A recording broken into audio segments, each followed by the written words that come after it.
Guatemala, the second country in Central America we'll be passing through on our Pan-American journey. Already, Central America is proving to be a challenge. Uncomfortably high temperatures, stifling humidity, new kinds of insect life in quantities we've never seen before, new culture, and all of the rest of the challenges that come with international overland travel. With the highs come the lows, and in the lows, we often make the best memories and take the biggest steps towards becoming the people we want to become. Let's go find where the adventure lies in Guatemala. So buckle up and let's roam. Some roads don't simply exist on a map. They live in your mind, calling to you in your sleep, filling your thoughts at work.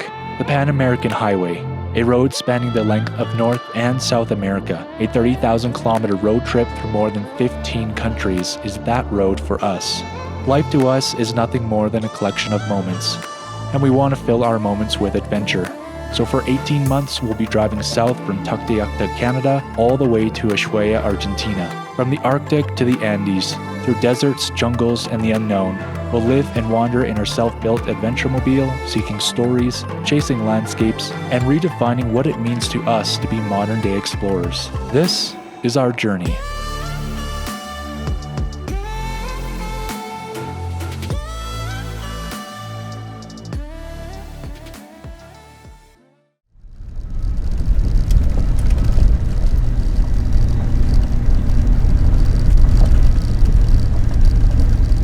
Well, hello and good morning.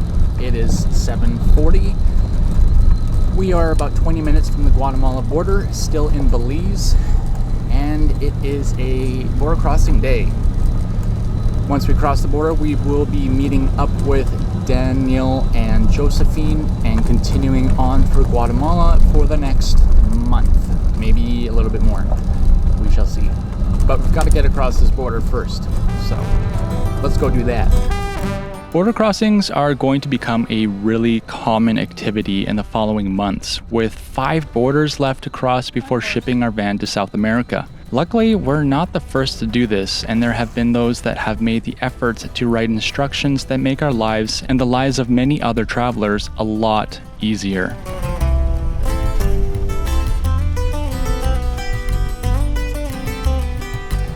All right, looks like a busy border, but it's crossing time, so let's get after it. Yeah. All right, quick stamp out of Belize. Now it's time for fumigation and entering Guatemala. Yahoo! Back to speaking Spanish.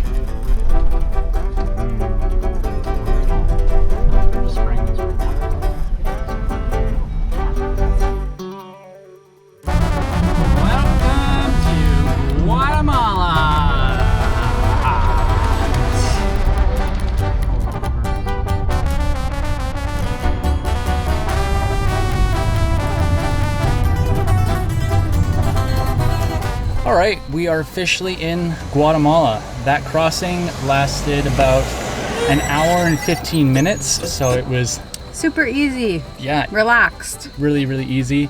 And I have to hand it to Meg. She's a total rock star. I just follow her around like a lost puppy because she's way faster to respond and understand things. If I was alone, I would just be stumbling over my words and hoping that I would make it through. So I'm so happy to have you. So we are going to restock on groceries. We've just got water, and then we will be heading to meet up with Daniel and Josephine. We're stoked to be in Guatemala. Yeah. Woo! Holla! Did you get the vegetables? Check out these glorious eggs. Wow. They barely even fit in my carton. Those are giant. I know. Oh my gosh. I think you've entered a new level of grocery heaven. Yes. Guatemala's killing it already. It's immediately apparent that Guatemala is distinctly different from Mexico. The people here look a little different. There's a notable lack of Pemexes every 2 or 3 kilometers. Topes are now called tomalos, and instead of little taco shops, there's fried chicken everywhere. More groceries? Yeah. Look at this avocado. What? Had to try it. It's like, wow. That is a weird looking avocado. It's huge though. I just want to try it. Yeah. Don't forget to stop off at Pollolandia and get your pollo. Oh man, should we get an ice cream cake as well? A chicken and an ice cream cake? I mean, YOLO, right? Guatemala YOLO. Let's do it. They have all things ice cream. Ice cream cones, ice cream sundaes, ice cream cakes. Lunch.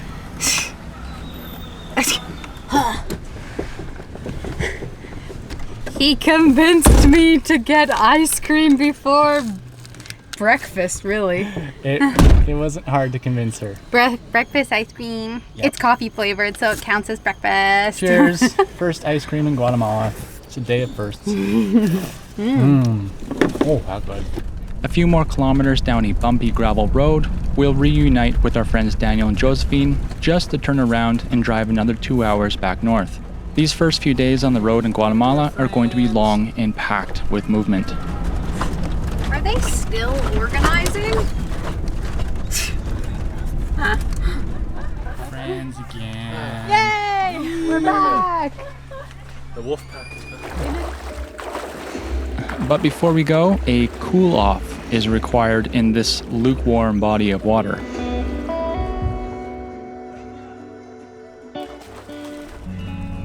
From here, we're heading north to a spot in the jungles of Guatemala, a place that was sculpted from stone around 1500 years ago, an ancient city of the Mayan people, somewhere that time seemingly halted, and since then, Mother Nature has slowly started to reclaim it.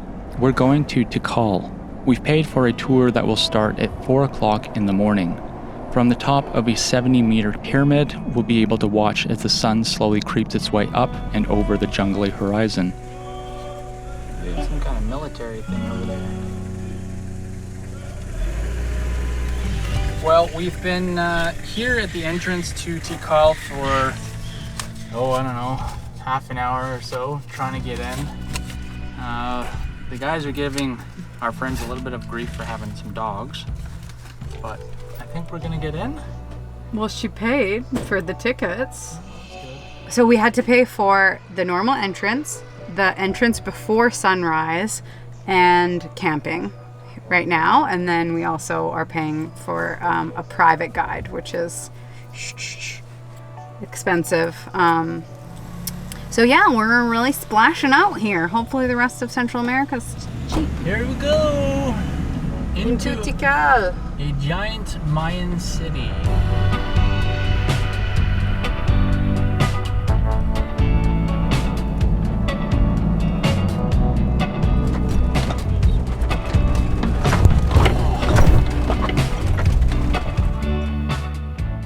Welcome to the van at 4 o'clock in the morning. Earliest we've been awake in years. We're not sunrise people. No, definitely not. So we're meeting the guide in just a few minutes, and there's like a real concern of jaguar attacks out here. It's like quite something. Yeah, lots of talk about jaguars, and there's been videos of like, I don't know if they're crocodiles or alligators, like just like walking through the grounds here. So Cool. Let's meet animals. yeah. Let's make friends. Let's get eaten alive by animals. Yeah. Sounds like so much fun.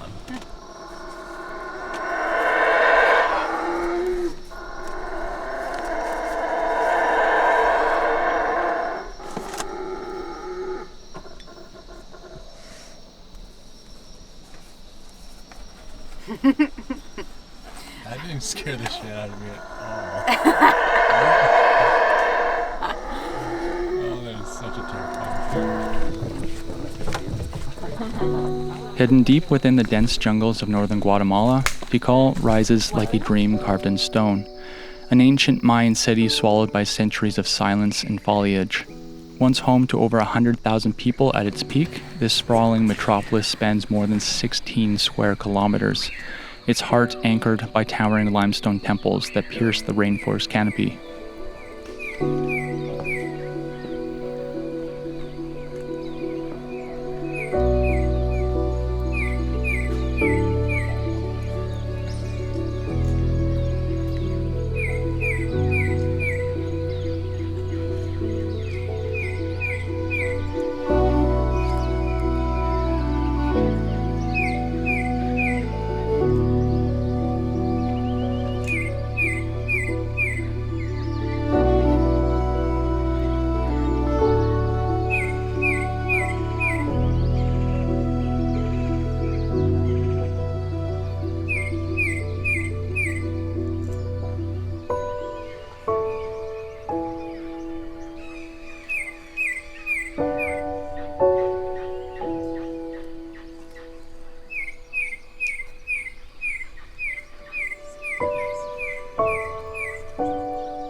air is thick with humidity, alive with the cries of howler monkeys and the rustle of leaves that seem to whisper the stories of a civilization that thrived for over 1,000 years.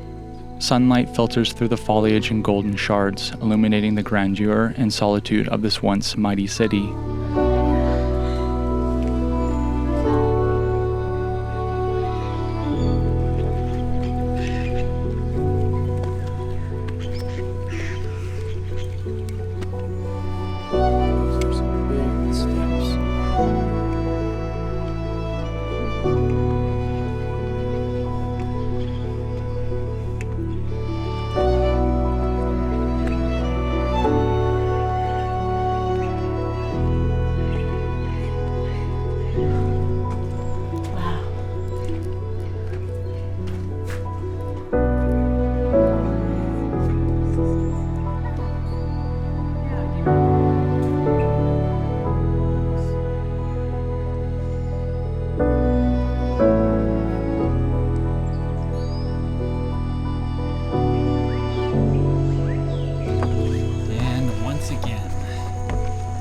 Stairmaster 3000, folks. Yeah.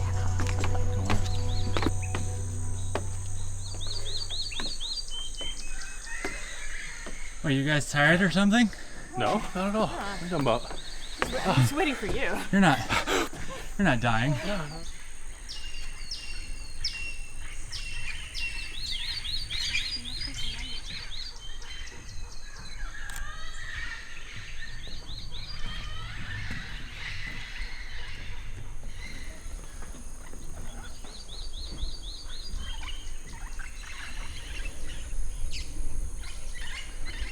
Thoughts so far?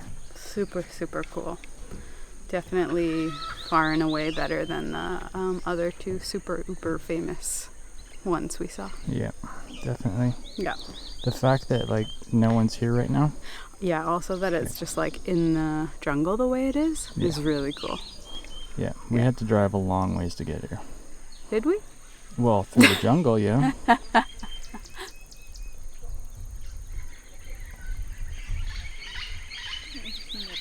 Yet again, my least favorite sign.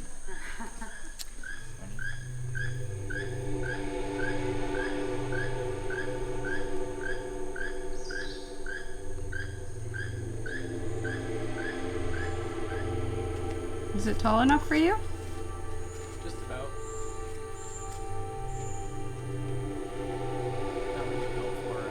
Tall white guys? European descent. Why weren't they thinking of you 2,500 years ago?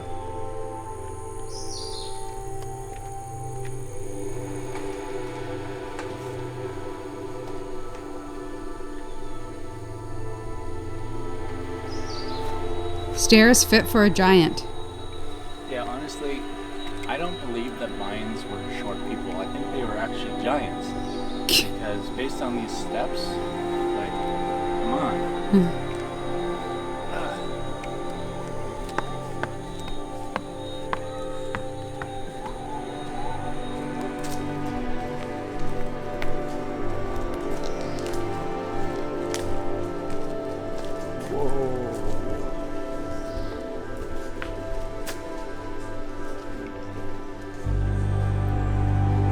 More than 3,000 structures remain here: plazas, palaces, pyramids, and ball courts, each one weathered by time yet pulsing with history.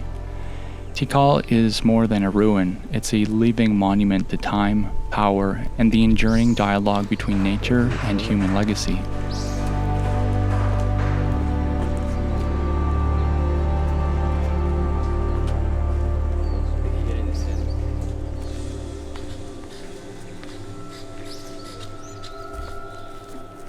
Then we saw our first kuwati, and our attention was torn away from the towering pyramids to this fun-looking furball prancing along the ground.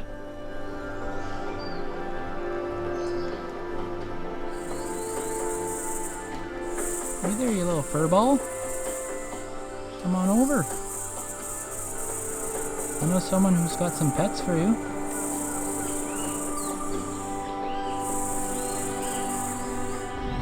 Although we'd woken up at 3:30 a.m. and our bodies were crying to go back to bed, There's little rest or relaxation to be had here. It's simply too hot, which means we need to find water.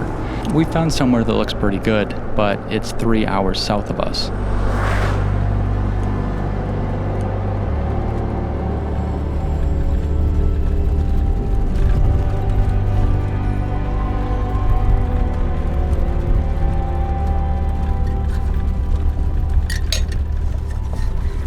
We are going to Crater Azul.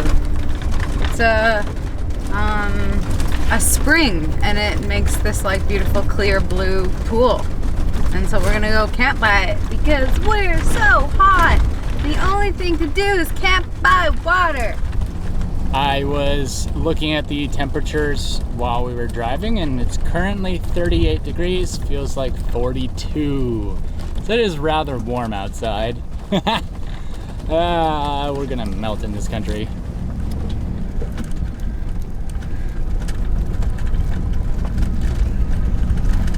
Just Josephine taking the video. Oh, that's not Josephine, that's Daniel. Seems like prime time for a tree.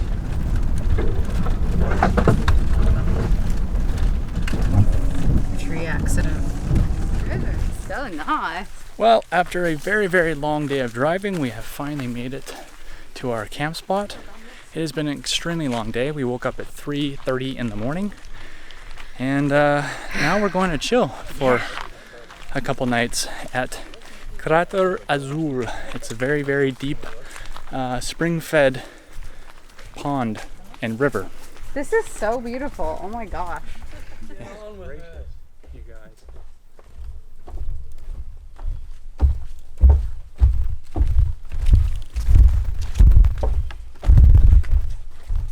The dogs, I can hear them. There we go. This is so cool. I probably don't need to say it, but I will anyway. This place was an oasis, pure and unexpected, a gift in every sense of the word. The water shimmered with a clarity that felt almost unreal, like liquid crystal drawn from the heart of the earth. Its cool embrace was the perfect counter to the heavy air and the heat of the day, refreshing us in body and spirit. We'll linger here for a couple of nights, letting the calm settle in before we press on deeper into the wild heart of Guatemala.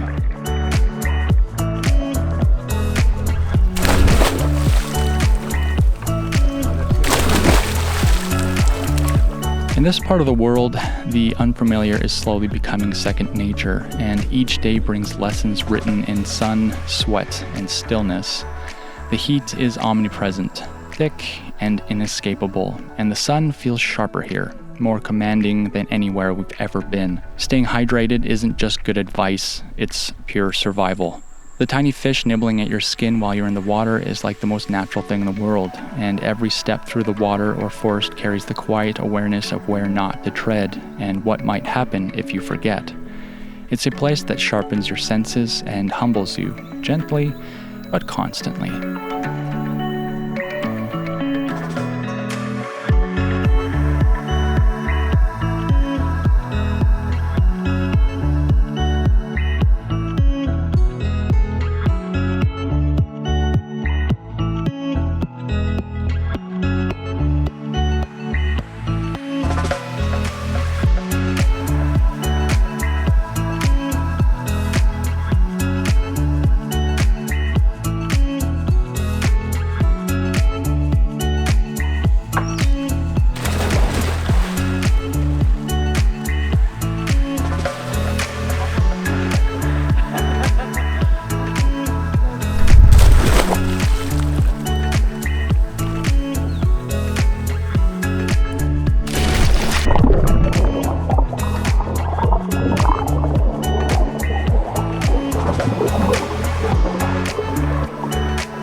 Meg, tell me, are we going to die here today? I can't even explain how sweaty I am. It is so hot. So I think reality's starting to set in, and we're realizing that, like, holy smokes, Central America is going to be rough if we can't find water or elevation. Right now we are kind of in the northern portion of Guatemala, and the further south we get, the closer the mountains we get. So I've been looking at a map, I've been scoping out camp spots and all that stuff, and I think the plan is that we are going to just haul ass tomorrow, get ourselves to the mountains and where the water is flowing and we can get to elevation, and hope and trust that it'll be cooler there, because this is not sustainable. It's too hot, too very hot. After 2 nights in this quiet oasis, it's time to move on, southward again, leaving behind still waters and slow mornings. We're still winding through the rural farmlands of Guatemala, but the mountains rise ahead, waiting for us, quietly, patiently. And with the mountains comes elevation, and with elevation, the promise of cool air. With the coolness comes a kind of comfort we've been chasing more often than we care to admit. In truth, lately, that's what so much of our journey has become, a quiet, relentless search for moments of ease in a part of the world that rarely offers them freely.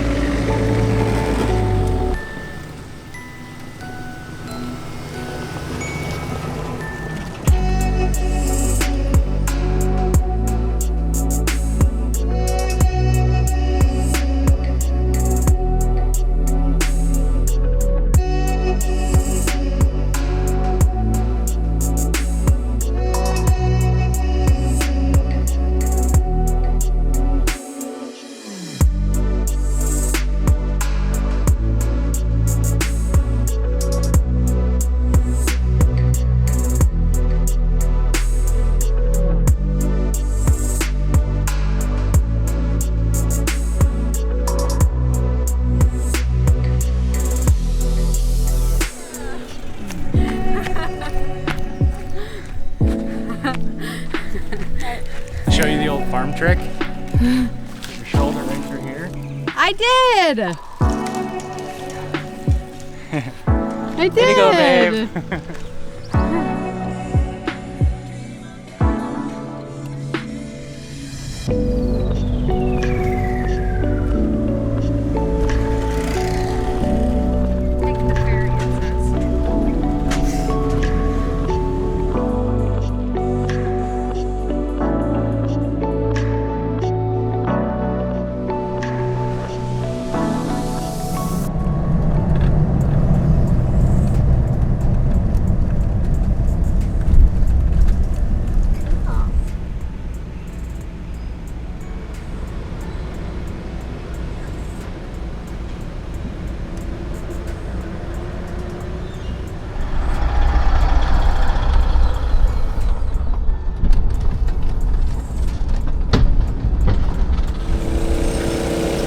Tugboat.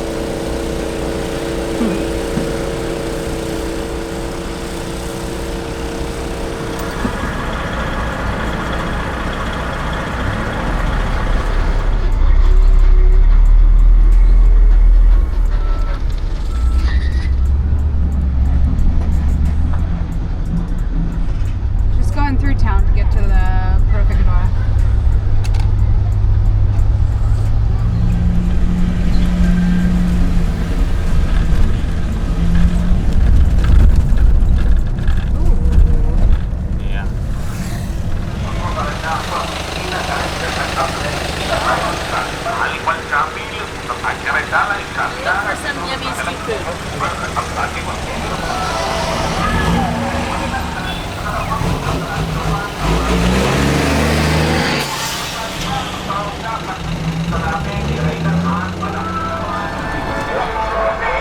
How was the fruit experience? It's a bit loud here. Oh, my ears. It's good. Fruits and vegetables and bags of eggs. Did our friends find some street food? So we're presently in a little town called El Prado, on the way to the mountains here in Guatemala. And Meg just stepped out of the van again to go grab some pollo for us. But it says it's 36 degrees, feels like 40. Pretty sure it's probably more around 38. And humidity is high, and it's just brutal. Like, this heat is inescapable. It's unreal. You get some pollo? Another chicken? We can't stop, won't stop with the rotisserie chickens. Just such good, easy, Protein. nutritious food.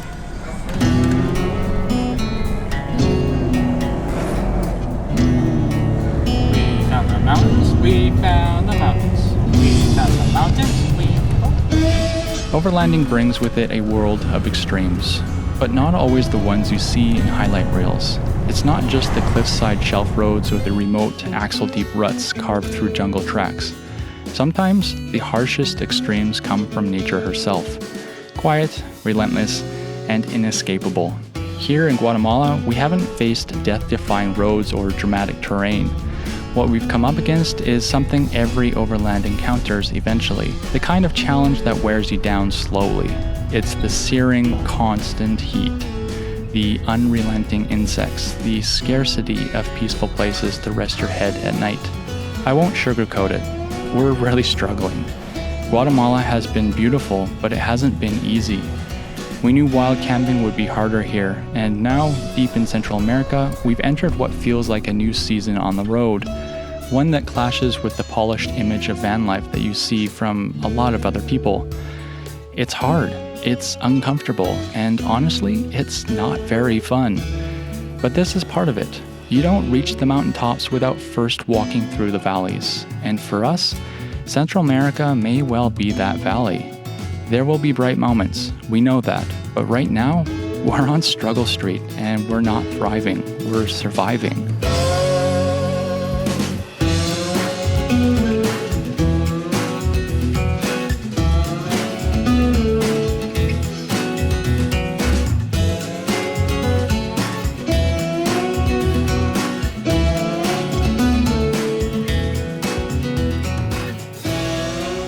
On a side note, we've been told about Guatemalan drivers, and the stories were true. The drivers are wild out here, and this game of highway leapfrog was high stakes. It's a digital zoom. Oh my gosh. Oh my gosh.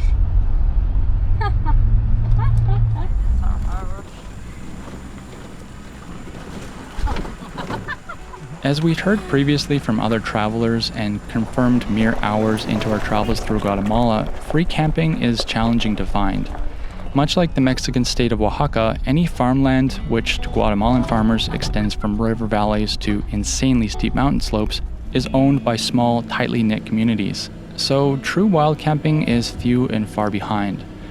I'd spied out a spot on the GPS image the day before, and today we're trying for that spot.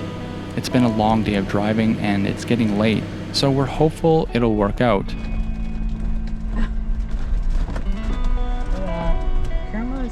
¿Queremos dormir a la río? ¿Es posible? ¿Es posible? How did that conversation go? They just stared at me like I was crazy. So. She said see. She said yes.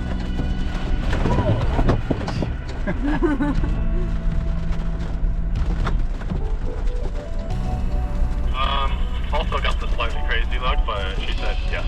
Yeah, she said yes. Us too. Okay, yeah, we got yes as well. So I guess we're just going. So we found a really promising looking spot just using a satellite image on Google Maps, and it's just through this teeny tiny little town on the river. And we arrived at the river, and all of the locals are down there bathing and doing laundry. And so we asked if it would be okay to camp down there. And one of the tuk-tuk drivers said he thinks so, but we should ask the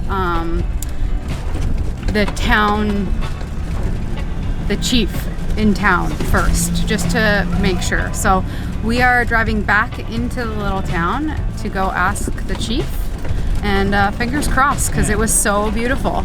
Also, everyone speaks Mayan here, or some kind of indigenous version of Spanish. So Josephine was trying to speak to some of the women here, and Josephine speaks fluent Spanish, and there was nothing. Like, they just looked at us like we were crazy.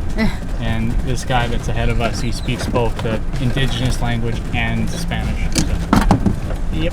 Hola, amigo. Adios. Okay. Well, holy heck, that was some deliberation there. That was so fun. So it's totally fine for us to camp down at the river. We just have to give a little donation to the community. So all good. We went on a little adventure. Yep. Fun.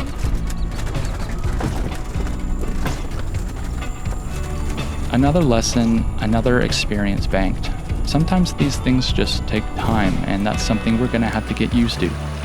But for our efforts, we have a cold river to bathe in and a spot for the night to rest our weary heads.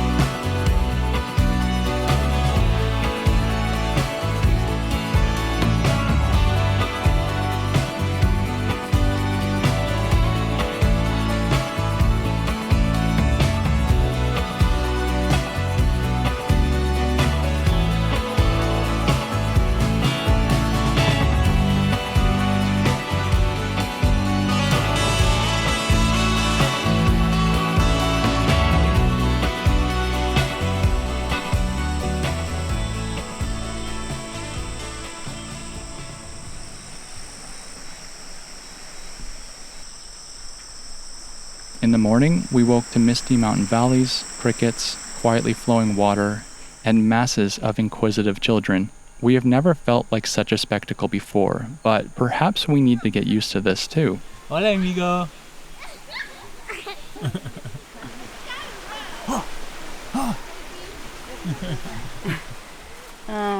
We are a true spectacle here. Yeah. Everything we do is watched with a hawk eye by the children As of you the can see of the behind us. village.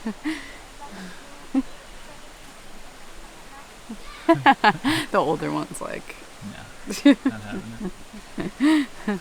Yeah, it's been fun. A little zoo animal-esque. Adios. Our audience.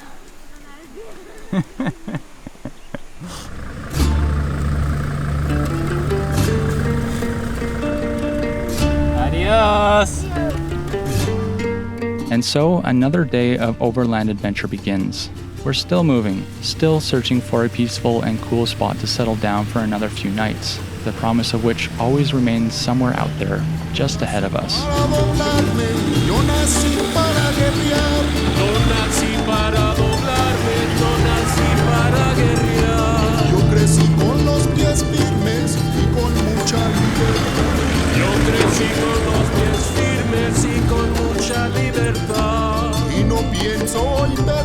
What was supposed to be only a routine drive from here to a spot further south quickly turned into an unexpected misadventure through the back roads of the Guatemalan mountains. But first, we'd start off by bumping our way along this long and rutted road out to the highway. Yet again, we wandered a road that was, to us, rough and in need of repair. To the locals, this was just another main thoroughfare.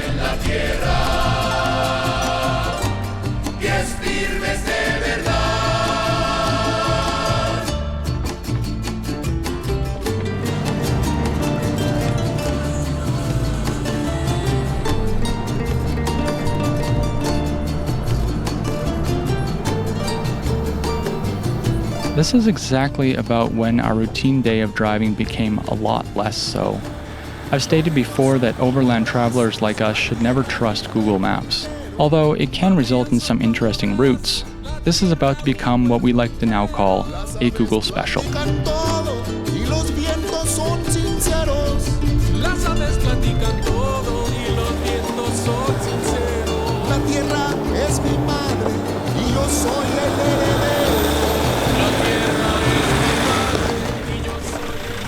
what do you think of our adventure route so far? Yeah. This is a bit of a, This is a a- side quest. Yeah, this is a great old Google special here. Yep. This is unreal. Made it up. Just want to point out the fact that Meg is working while we are off-roading through this Google special route. She's the real hero of the two of us. SOS. Yeah.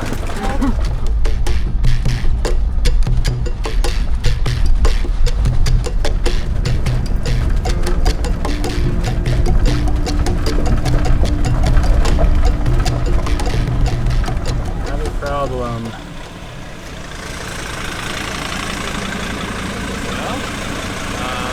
don't know what exactly is closed. Yeah, he just said no hay paso. That it doesn't go through. That doesn't go through to. So we've been passing through all these villages and we've had two guys look at us and just go like this. And so Daniel and Josephine stopped and asked someone and they just said no paso, no paso.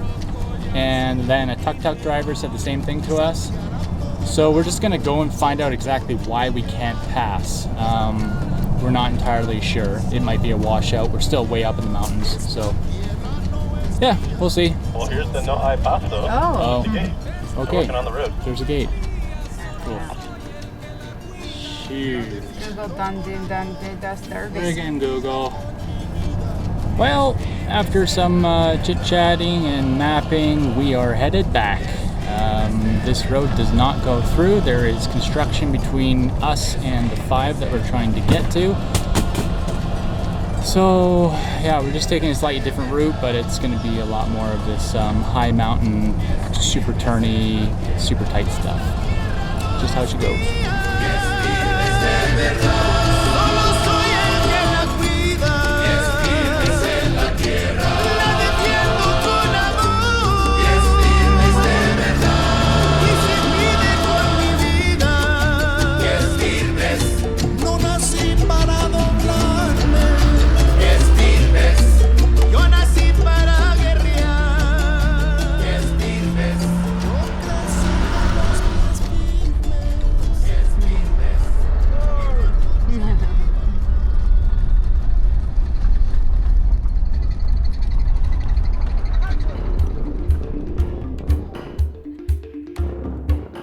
What this divergent route has afforded us, however, is a glimpse into the lives of rural Guatemalans and the lives they live up here. From the windows of our van, we peered into a tranquil existence, only lightly touched by the crawling tendrils of the Western world.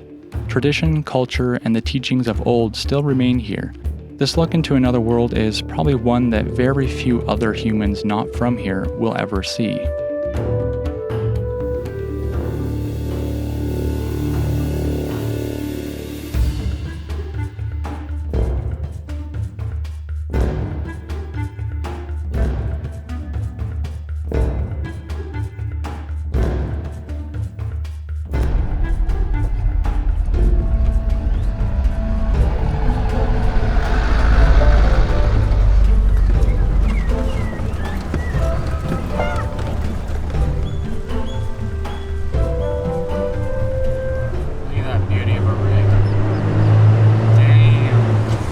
That's my wife with ice cream. That's my wife with ice cream. It's a bit of a sad.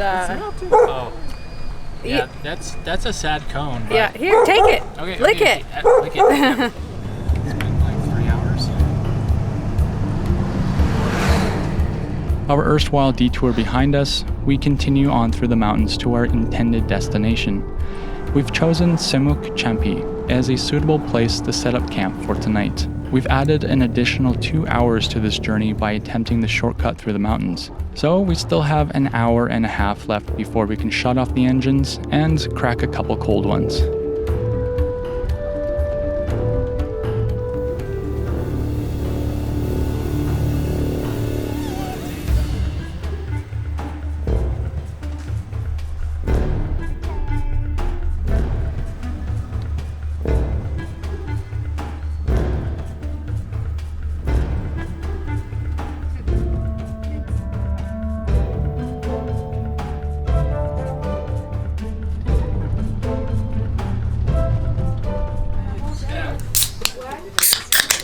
Oh yeah. Round of refreshment.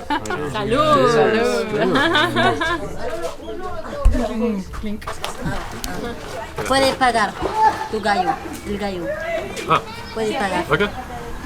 Gallo. 25, I think. For the, he needs to pay the beer. Well, bon appetitties. Bon appetitties. Oddly enough, this is the first food that we've ordered in Guatemala, and it totally slaps. It is so delicious. How is it, honey? Yeah, Super good. Stuffing her face.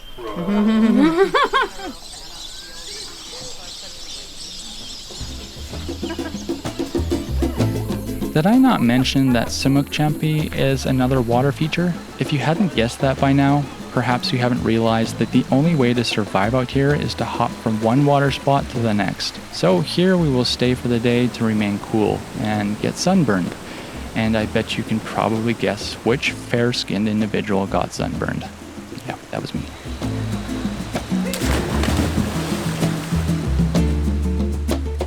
Our first week in Guatemala has been a challenge, to say the least. We knew it was coming. We knew the extreme heat would find us eventually, but knowing something in theory is very different from living it day after day. You don't really know until you're in it, you know? From here on out, life on the road is going to get more intense, not just in miles or moments, but in the kind of slow-burning struggle that tests your patience, your grace, and your capacity to adapt. The kind that shapes you quietly and unstoppably. And as always, when we're staring down a stretch of unknowns, of struggle, we hold on to the thing that keeps us going, the belief that we'll meet better versions of ourselves on the other side. Thank you for being here with us on this journey. We hope our stories and experiences spark something in you. Maybe a bit of curiosity, maybe the urge to get out and explore this big, beautiful world for yourself. Go chase that next adventure and make the kind of memories that stick with you. Until next time, keep on roaming.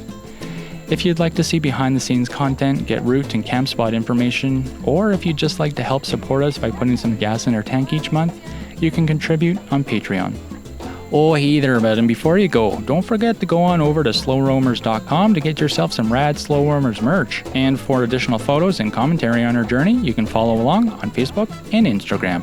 Alrighty, folks, it was a hot one. I know I'm complaining, but holy heck, it's hot. We'll see you in the next one. Bye!